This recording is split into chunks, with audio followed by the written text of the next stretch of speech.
ये जो muscular dystrophy है ये आजकल बच्चों में बढ़ रही है। आप लोग याद करो, जब बच्चा पहले पैदा होता था हम उसको पहले 3-4 महीने झल्ली में सुलाते थे। झल्ली मालूम है? मंजी के पाए के साइड में बांध देते थे और ऐसा झूला होता था।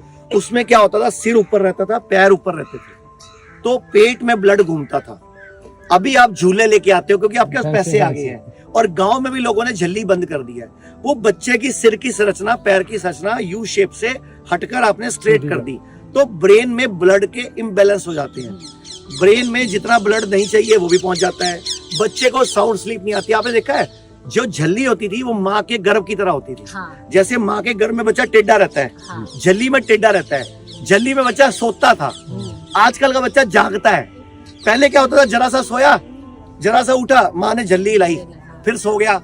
फिर क्योंकि बच्चा जब पैदा होता है पहले महीने का, उसको 20 घंटे सोना होता है। फिर 3 महीने का बच्चा होता है, उसको 18 घंटे सोना होता है। फिर जब बच्चा 6 महीने का होता है उसको लगभग 15-16 घंटे सोना होता है। फिर जब बच्चा 1 साल का होता है उसको लगभग 12 से 16 घंटे सोना होता है। अब वो झूले में सोता ही नहीं है।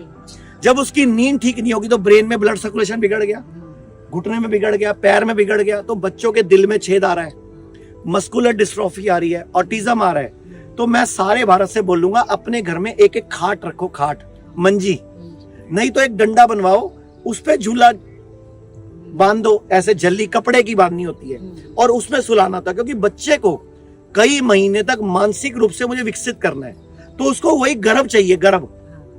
अभी मान लो बच्चा पैदा होता है, उसको नीसू में, NICU में डाल देते हैं। नीकू होता है ना जो बच्चों का केयरिंग वाला, अब वहां बच्चा सीधा पड़ा रहता है। अब सीधा पड़ा रहता है, ब्लड का सर्कुलेशन डिस्टर्ब हो जाता है, और बोलते हैं बाद में बच्चे को ऑटिज्म हो गया, इसको जॉन्डिस हो गया, इसको अब निमोनिया हो गया, अब इसके पैर खराब हो गए, अब इसके दिल में छेद हो गया। हमारे पूर्वज सयाने थे, हमारे पूर्वज लॉजिकल थे, तो अभी भी टाइम है, पूर्वजों की बातों को समझो। पूरे भारत में हमारे 58 से अधिक हॉस्पिटल, 60 से अधिक क्लिनिक व डे केयर सेंटर्स हैं। इनमें से प्रमुख हैं दिल्ली, मुंबई, लखनऊ, चंडीगढ़। हमारे साथ 900 से अधिक आयुर्वेदिक, एलोपैथिक, होम्योपैथिक व नेचुरोपैथी डॉक्टर्स की टीम जुड़ी हुई है।